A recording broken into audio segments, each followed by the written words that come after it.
हिंदू धर्म और संस्कृति हमेशा से ही पॉपुलर कल्चर और लिबरल ह्यूमैनिटीज एजुकेशन के निशाने पर रहे हैं।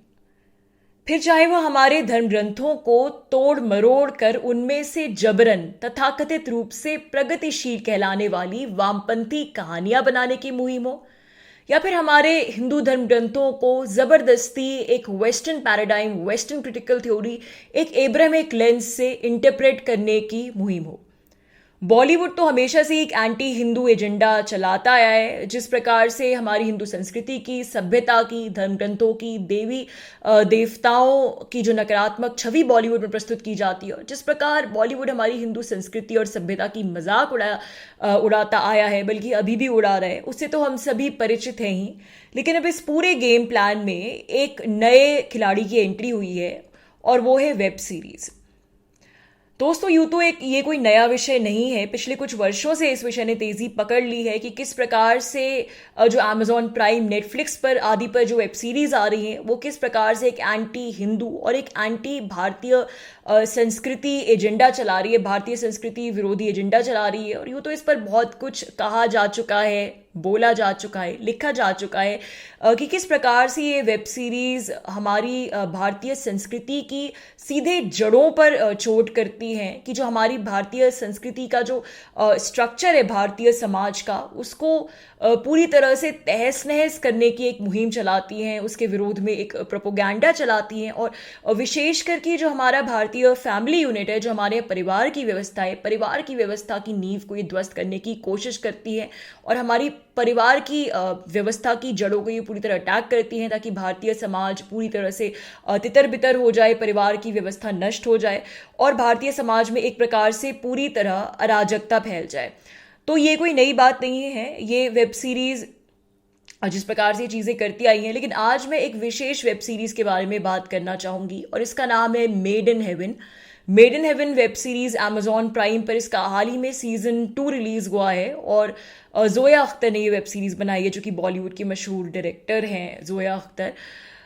तो यूँ तो इसका सीजन 1 2-3 साल पहले ही रिलीज हुआ था, लेकिन हाल ही में इसका सीजन 2 रिलीज हुआ है अमेजॉन प्राइम पर। और अमेजॉन प्राइम पर आपकी जानकारी के लिए मैं आपको बता दूं कि हिंदी में अमेजॉन प्राइम पर जितनी भी वेब सीरीज हैं जो इस वक्त भारत में सर्वाधिक देखी जा रही हैं, उनमें मेड इन हेवन दूसरे या तीसरे नंबर पर है, जो कि ये बहुत चिंताजनक बात है, क्योंकि इसका नाम तो मेड इन हेवन है। ये शादी के बारे में, विवाह के बारे में एक वेब सीरीज है, लेकिन जो भारतीय समाज में जो विवाह संस्कार है, जो विवाह की परंपरा है, उसकी पूरी तरह से धज्जियां उड़ाती है वेब सीरीज, एक प्रकार से उसका मजाक उड़ाती है। और हमारा जो इंस्टीट्यूशन ऑफ मैरिज है, उसको एक बहुत ही उसका एक घिनौना और डिस्टॉर्टेड परसेप्शन ये दिखाती है, जिसके बारे में मैं आज आपको इस वीडियो में बताने वाली हूँ।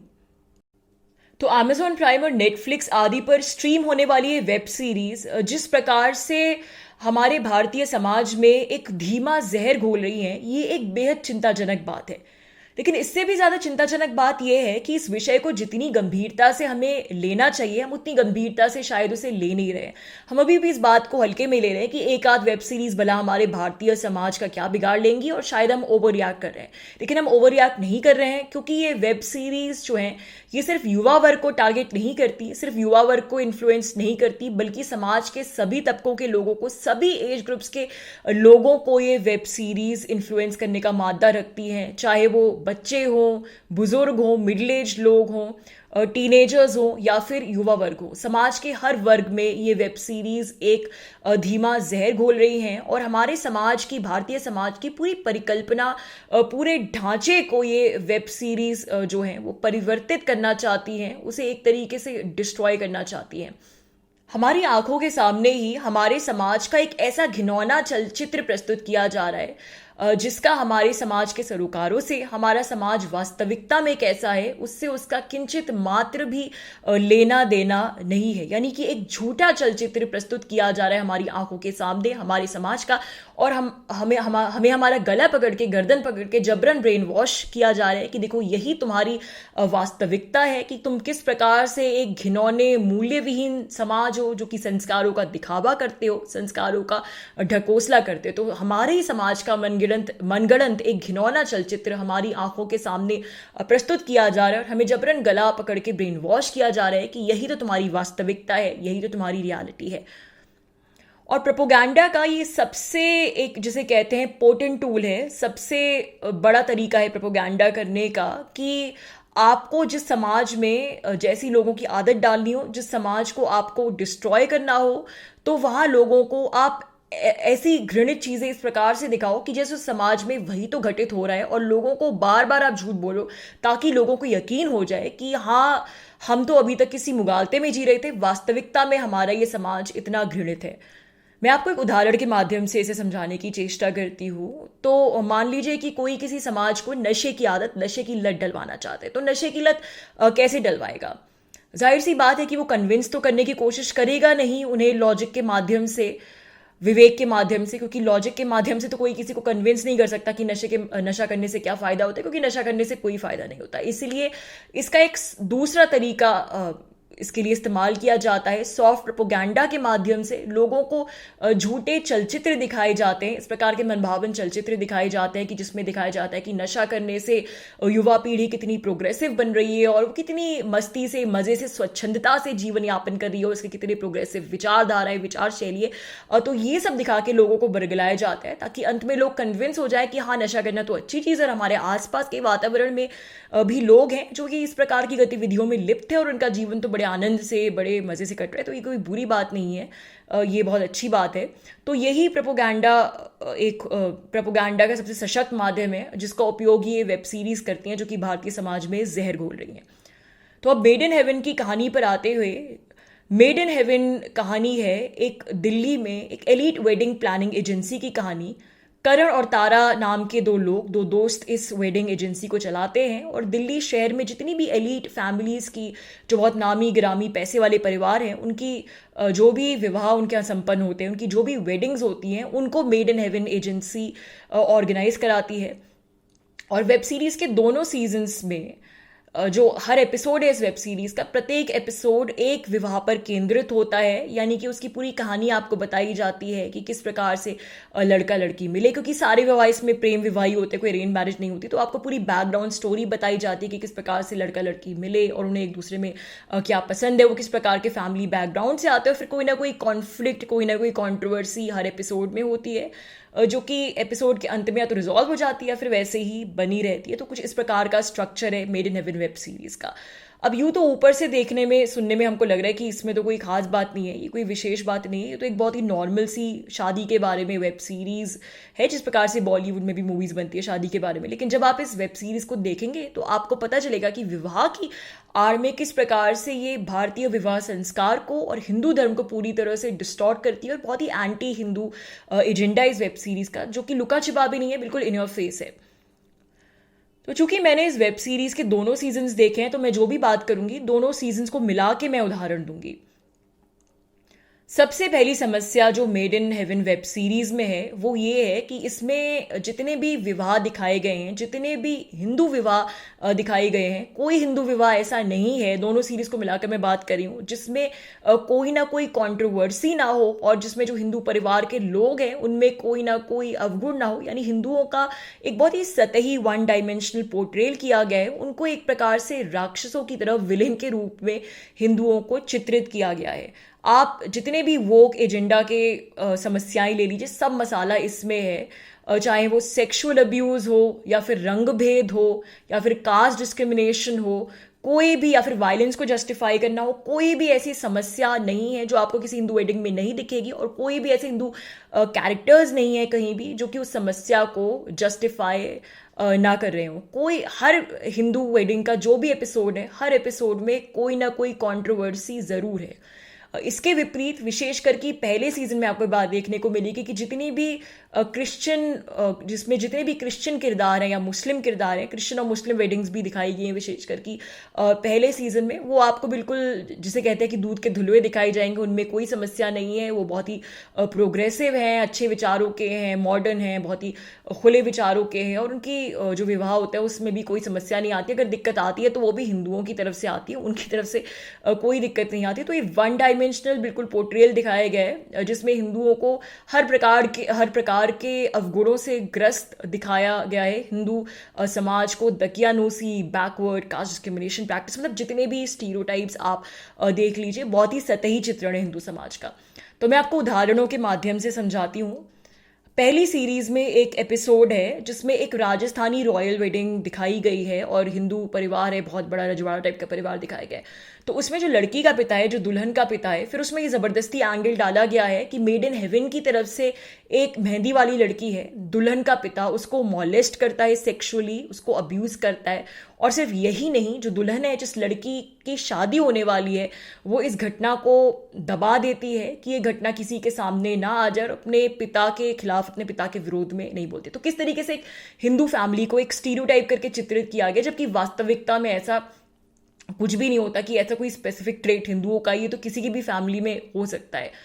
फिर दूसरे सीजन पर आए तो दूसरा सीजन भी इस प्रकार के एंटी हिंदू स्टीरियोटाइप से पटा पड़ा है। एक एपिसोड है दूसरे सीजन में जिसमें कि एक लड़की जिसका विवाह हो रहा है, जो दुल्हन है वो थोड़ी सांवले रंग की है, उसका रंग थोड़ा दबा हुआ है। तो जो लड़के के परिवार वाले हैं वो उसको लेकर बहुत ज़्यादा उसको परेशान करते हैं और उस पर दबाव डालते हैं लड़की के परिवार वालों पर कि उसका स्किन लाइटनिंग ट्रीटमेंट कराया जाए, जो कि दिखाया गया है कि सीरीज़ में बहुत ही कंट्रोवर्शियल होता है, उससे इस लड़की के स्वास्थ्य को भी खतरा है, लेकिन फिर भी वो ये स्किन लाइटनिंग ट्रीटमेंट करके किसी प्रकार से विवाह कराती है।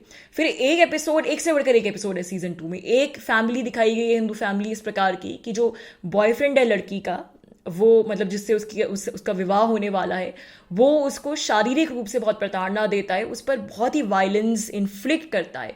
और जब लड़की ये बात अपने माता पिता को बताती है और जब लड़के के माता पिता को भी ये बात पता चलती है, तो वो बजाय अपने लड़के को डांटने के बजाय अपने लड़के को कुछ कहने के इस पूरी बात पर पर्दा डालते हैं। तो आप देख सकते हैं कि हिंदुओं को किस प्रकार से विलेन के रूप में चित्रित किया गया है। हर एपिसोड में कोई भी ऐसा हिंदू नहीं दिखेगा आपको जिसमें कोई अच्छाई हो। फिर एक एपिसोड सीजन 2 में ये भी है कि एक दलित वेडिंग दिखाई गई है, जिसमें एक तथाकथित उच्च जाति का हिंदू लड़का एक दलित लड़की से विवाह कर रहा है, दलित जाति की लड़की से विवाह कर रहा है। तो उसमें भी लड़के के पेरेंट्स को एक विलेन के रूप में चित्रित किया गया है। तो इस बात पर विश्वास करना मुश्किल है कि कोई भी उनको हिंदू कैरेक्टर्स ऐसे नहीं मिलते कि जो कोई एक अच्छी मैरिज हो, हिंदू में कोई भी प्रोग्रेसिव अच्छी बात हो। तो बहुत ही वन डायमेंशनल पोर्ट्रेल है हिंदूज का पूरी वेब सीरीज में, चाहे वो सीजन 1 हो या सीजन 2 हो।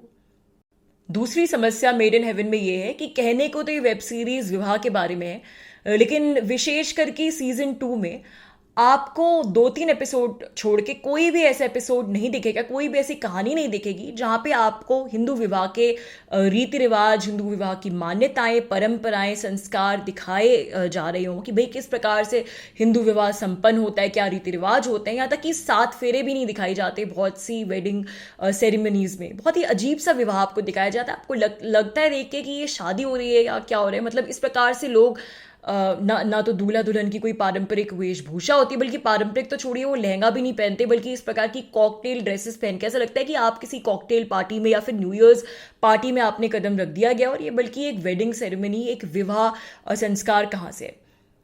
अब आप कहेंगे कि ये तो एलीट लोगों की शादी है, तो हो सकता है कि भारत में जो हिंदू एलीट परिवार हो वो इसी प्रकार से विवाह करते हो, रीति रिवाज नहीं मानते हो, लेकिन ये सब कोरी बकवास है। चाहे कोई कितनी भी एलीट फैमिली से बिलोंग करता हो, लेकिन विवाह के समय जो 7 फेरे हैं, जो मूलभूत रीति रिवाज है, 7 फेरे तो हर कोई करता है, इस प्रकार की रस्म अदायगी तो हर कोई करता है। तो जब फेरे तक नहीं दिखाए गए हैं, तो फिर मन में ये प्रश्न उठता है कि मेड इन हेवन का प्रायोजन क्या है, आखिर ये वेब सीरीज प्रमाणित क्या करना चाहती है। इस प्रकार हिंदू विवाह से रीति रिवाजों को पूरी तरह से लुप्त करके और एक पार्टी समारोह की तरह एक विवाह संस्कार को दिखा के ये साबित क्या करना चाहती है।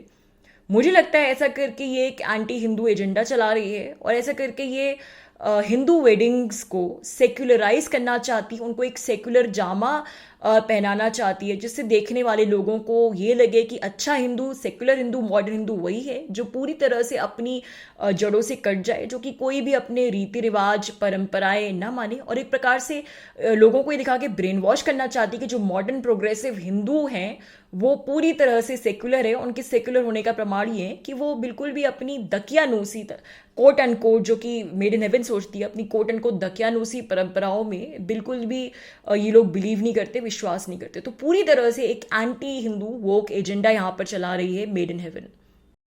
यहाँ पे एक और बात ध्यान देने लायक है कि मेड इन हेवन में हिंदुओं के विवाह संस्कारों को जब कहीं वो दिखाई भी जाता है थोड़े बहुत, तो हमेशा किरदारों के माध्यम से क्वेश्चन किया जाता है कि ये क्यों होता है, वो क्यों होता है हमारे यहाँ। और जो मुस्लिम्स और क्रिश्चियंस के विवाह संस्कार होते हैं उनको बिल्कुल क्वेश्चन नहीं किया जाता है, बड़े ही सम्मानपूर्वक उनको दिखाया जाता है। सीजन 2 में एक एपिसोड है मेड इन हेवन में, जिसमें एक तथाकथित उच्च जाति, हिंदुओं की उच्च जाति का लड़का एक दलित लड़की से प्रेम विवाह करना चाहता है। और ये जो दलित लड़की है इसका किरदार मेरे ख्याल में किसी रियल लाइफ कैरेक्टर पर बेस्ड है, जो कि एक दलित ऑथर एक्टिविस्ट हैं, कोई उनके किरदार पर बेस्ड हैं। और एक इस प्रकार का किरदार दिखाया गया इस दलित लड़की का। राधिका आप्टे ने दलित लड़की का किरदार निभाया है कि किस प्रकार से ये बहुत ही फेमस ऑथर बनी है अपने बलबूते पर, और किस प्रकार से समाज में उसने अपनी पुख्ता पहचान बनाई है और दलितों के अधिकारों के लिए, दलित विमर्श के लिए काफ़ी लड़ाई की है। एपिसोड के शुरुआत में हमें उस लड़की की एक प्रकार की स्पीच दिखाई जाती है, जो कि एक दलित ऑथर एक्टिविस्ट है। तो ये लड़का उससे प्रेम विवाह करना चाहता है, तो लड़की ये परामर्श देती है कि हम कोर्ट मैरिज करें, लेकिन लड़के के परिवार वालों को ये स्वीकार नहीं है। और चूंकि उनका मानना है कि हमारे रिश्तेदार हैं, पूरी फैमिलीज इन्वॉल्व हैं, तो अगर कोर्ट मैरिज के साथ साथ एक ट्रेडिशनल वेडिंग सेरेमनी भी हो जाए जिसमें फेरों की रस्म अदायगी हो तो अच्छा रहेगा। अब यहाँ पर जो है made in haven web series controversy introduce करती है कि लड़की की दलित आइडेंटिटी बिल्कुल जाग उठती है, और लड़की जो है वो कहती है कि वो फेरों की रस्म तभी करेगी जब साथ ही में एक दलित वेडिंग भी होगी। यानी एक हिंदू वेडिंग सेरेमनी अगर होगी तो दलित वेडिंग सेरेमनी भी होगी। अब यहीं पर देख सकते हैं कि आप किस प्रकार से मेड इन हेवन हिंदू समाज में फूट डालने की कोशिश करे, ये मनगढ़ंत बात आपको बता के कि दलित वेडिंग अलग है और हिंदू वेडिंग अलग है। तो ये मैंने भी अब इस सीरीज के अलावा आज तक हिंदू दलित वेडिंग के बारे में कुछ नहीं सुना था कि दलित वेडिंग अलग से एक चीज होती है। तो ये दलित विवाह सेरेमनी आखिर होता क्या है, मुझ में भी कौतूहल भर गया ये जानने के लिए कि मेड इन हेवन तो ये दलित वेडिंग बना रही है, तो ये दलित वेडिंग आखिर में होता क्या है। आज के समय में हम देखते हैं कि हिंदू समाज में इंटरकास्ट मैरिजेस बहुत कॉमन हो चुकी हैं, और तथाकथित उच्च जाति के लोगों के बीच और दलित समाज के लोगों के बीच जो विवाह हो रहे हैं वो हालांकि बहुत कॉमन नहीं हुए, लेकिन अब ऐसे विवाह होने लग गए हैं। और हिंदू समाज में चाहे किसी भी जाति के व्यक्ति का विवाह हो, या फिर दलितों का विवाह हो, या फिर किसी और जाति के व्यक्ति का विवाह हो, 7 फेरे की रस्म जो है वो एक मूलभूत रस्म होती है। तो हमने तो यही सुना है, ये देखा है कि 7 फेरे हर हिंदू वेडिंग में होते हैं। तो अब उसमें ये सजेस्ट करना कि एक दलित सेरेमनी अलग से होती है, मुझे लगा कि मेड इन हेवन एक एंटी हिंदू एजेंडा चला रही है। तो अगर इसी कहानी को आगे बढ़ाते हो तो इस एपिसोड में आगे क्या होता है कि तो बहुत कंट्रोवर्सी होती है। फिर लड़के के परिवार वालों को विलेन के रूप में चित्रित किया जाता है, क्योंकि वो दलित वेडिंग सेरेमनी के लिए मना करते हैं, क्योंकि इससे उन्हें लगता है कि अगर ऐसा होगा तो फिर जो लड़की की दलित आइडेंटिटी है उसके बारे में उनके रिश्तेदारों को पता लग जाएगा और उनका समाज में मजाक बनेगा। ऐसा दिखाया जाता है इस वेब सीरीज में। अंततः बहुत से ड्रामे के बाद वो दलित वेडिंग सेरेमनी होती है जो हमें दिखाई जाती है। और हमें दिखाया क्या जाता है दलित वेडिंग सेरेमनी के नाम पर, दूल्हा दुल्हन इस प्रकार की कुछ पारंपरिक वेशभूषा पहनते हैं, जो कि एक महाराष्ट्रियन वेडिंग अटायर लगती है। और ये पारंपरिक वेशभूषा पहन के वो ऐसा बिल्कुल आपको एक एक्टिविस्ट वेडिंग वाला सेट लगता है कि जैसे कोई वो एक्टिविज्म चल रहा हो।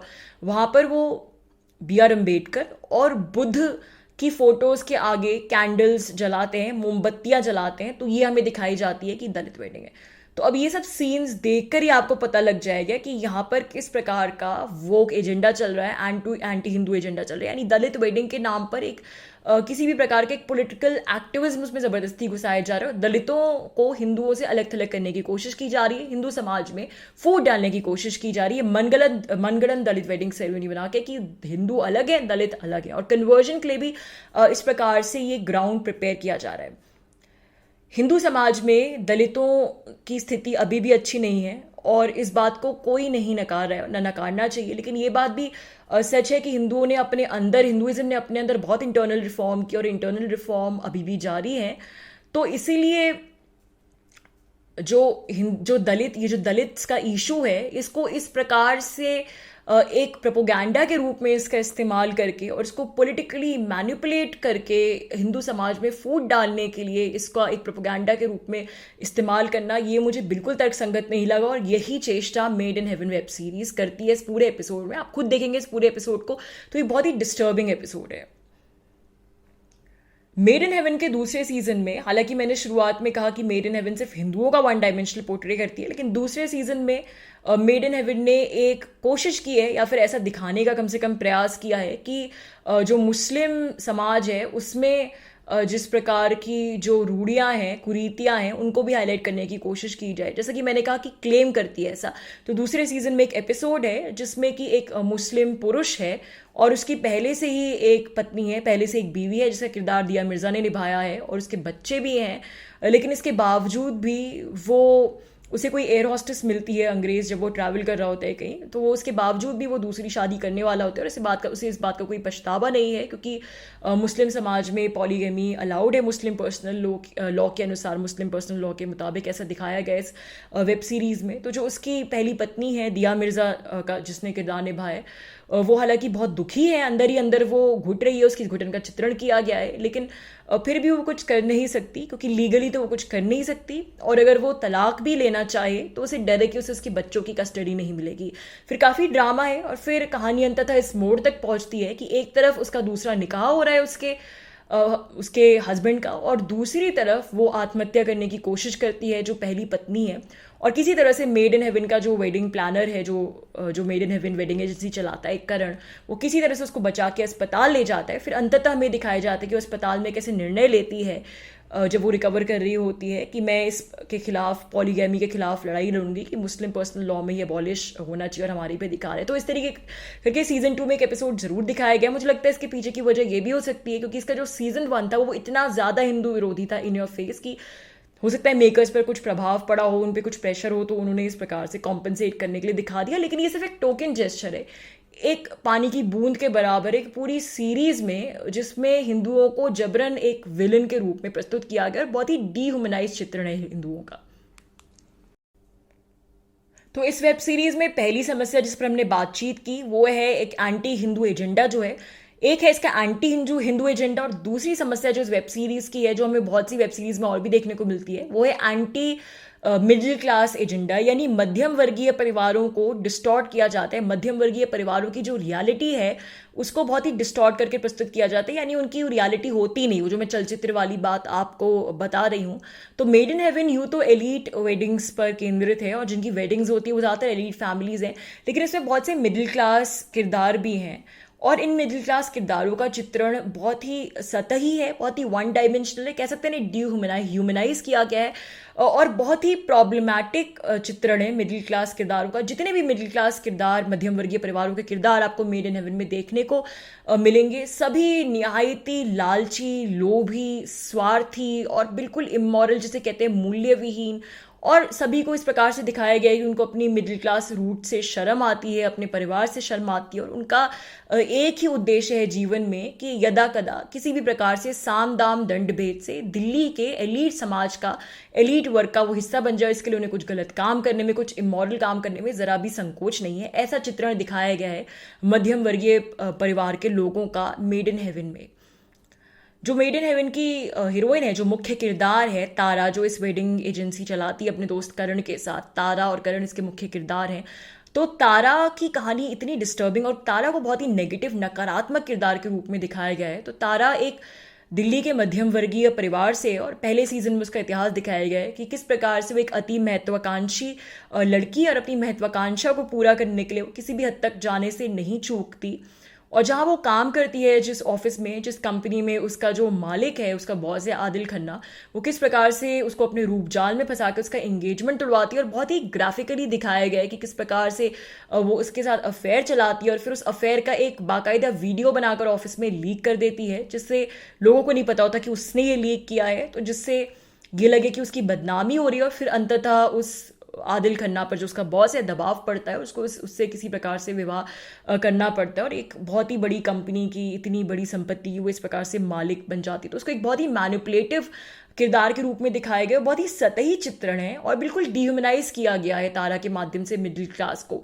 विशेष करके पहला सीजन अगर आप देखेंगे तो उसमें हमें तारा की मिडिल क्लास रूट्स के बारे में दिखाया गया कि कैसा उसका परिवार है और कैसी वो कहाँ से आती है। तो बिल्कुल मिडिल क्लास लोगों को ऐसे कीड़े मकोड़ों की तरह चित्रित किया जाता है कि इनके जीवन में कोई खुशी नहीं है, इनकी कोई आइडेंटिटी नहीं है, इनके जीवन का बस एक ही सपना है कि किसी तरह से ये जो है ये एक हाई सोसाइटी का हिस्सा बनता है। जबकि वास्तविकता ही कि मिडिल क्लास, आपको भी पता है कि ऐसा बिल्कुल नहीं होता। फिर एक दूसरा और मिडिल क्लास किरदार है मेड इन हेवन में। एक लड़की है जसमीत, जो कि मेड इन हेवन एजेंसी में काम करती है, सिख लड़की, जो कि एक निम्न मध्यम वर्गीय परिवार से दिखाई गई है। और उसके परिवार का भी बड़ा विभत्स चित्रण है कि वो जिस घर में रहती है वहाँ हमेशा जैसे मातम सा छाया रहता है। और उसके बूढ़े माता पिता को इतना स्वार्थी दिखाया गया है कि ऐसा दिखाया गया है कि वो उसकी शादी के लिए जो भी रिश्ता आता है वो उसको ठुकरा देते हैं। वो उसकी शादी नहीं कराना चाहते। क्यों नहीं कराना चाहते? क्योंकि उनको लगता है कि अगर उसकी शादी हो जाएगी तो उनका ध्यान कौन रखेगा। मतलब कुछ भी बकवास। मेकर्स को मिडिल क्लास लोगों के बारे में कुछ भी नहीं मालूम। कौन से ऐसे माता पिता होते हैं जो कि अपनी बेटी की इसलिए शादी नहीं कराना चाहते कि उनका ध्यान कौन रखेगा। फिर उसका एक भाई है जिसको ड्रग एडिक्ट दिखाया गया, जो कि कहीं भी पड़ा रहता है। उनके परिवार में कोई भी खुशी नहीं दिखाई गई है। और जसमीत जो है उसको बहुत इमोरल दिखाया गया है। उसके पड़ोस में कोई मैकेनिक है, उसके साथ उसका अफेयर चल रहा है। साथ ही में मेड इन हेवन का दूसरे सीजन में उसका अफेयर होता है। मेड इन हेवन का जो वीडियोग्राफर है, जो कि एक एलीट फैमिली से आता है, उसके साथ भी उसका अफेयर चल रहा होता है। यानी पूरी फैमिली पूरी अंधकार में डूबी हुई है और उनका सिर्फ उसकी फैमिली में उसके यहाँ सिर्फ एक ही खुशी का पल है कि जब वो मेड इन हेवन एजेंसी में आती है और चकाचौंध वाली वेडिंग्स में काम करती है और इन प्रोग्रेसिव और एलीट लोगों के साथ इंटरेक्ट करती है, तो वही उसके जीवन में खुशी के पल है। बाकी उसकी जीवन जो है पूरा अंधकारमय है। तो ये एक बहुत ही बड़ी समस्या है। और कुछ तो इतनी घिनौनी बातें दिखाई गई हैं इसमें मिडिल क्लास लोगों को लेकर कि मैं ये सामने बोल भी नहीं सकती, बोलने में भी शर्म आती है। तो सिर्फ एक ही उदाहरण दिए मैंने। अगर पूरी वेब सीरीज़ के बारे में बात करेंगे तो 1-2 घंटे गुजर जाएंगे। और इसके अलावा भी बहुत सी वेब सीरीज़ हैं जहाँ पर ये बहुत बड़ी समस्या है कि किस प्रकार से मिडिल क्लास फैमिली के रूट पर अटैक किया जा रहा है। मिडिल क्लास लोगों का बहुत ही घिनौना, सतही, बहुत ही घृणा से भरा चित्रण किया जा रहा है। जैसा कि मैंने पहले भी कहा कि मिडिल क्लास लोग वास्तविकता में कैसे होते हैं भारत में, इससे उसका कोई सरोकार नहीं है, बल्कि हमारे सामने एक घटिया चलचित्र प्रस्तुत किया जा रहा है कि तुम तो मूल्य विहीन समाज हो और तुम यही हो, यही तुम्हारी रियलिटी है, जिससे हमें ज़बरदस्ती गला पकड़ के बताने की कोशिश की जा रही है ताकि जो भारतीय मध्यम वर्गीय समाज है उसका सारा कॉन्फिडेंस, उसके सारे मूल्य डिस्ट्रॉय करने की, ध्वस्त करने की कोशिश की जा रही है। तो वास्तविकता में भारतीय मध्यम वर्ग कैसा है इससे उसका कोई लेना देना नहीं है, बल्कि जो बॉलीवुड की एलीट गैंग है वो जो सोचती है कि भारतीय मध्यम वर्गीय परिवार के बारे में कि ये कैसा है, यही हमें सच्चाई के रूप में दिखाकर चित्रित किया गया। तो ये बहुत ही प्रॉब्लमैटिक है, इसलिए मैंने इस वेब सीरीज़ के बारे में बात की। क्योंकि जैसा कि मैंने कहा बहुत से लोग इतना एजेंडा जानते समझते नहीं हैं, तो इन वेब सीरीज़ को देखते हैं और देख के उन्हें बड़ा अच्छा भी लगता है, एंजॉय भी करते हैं। तो इसलिए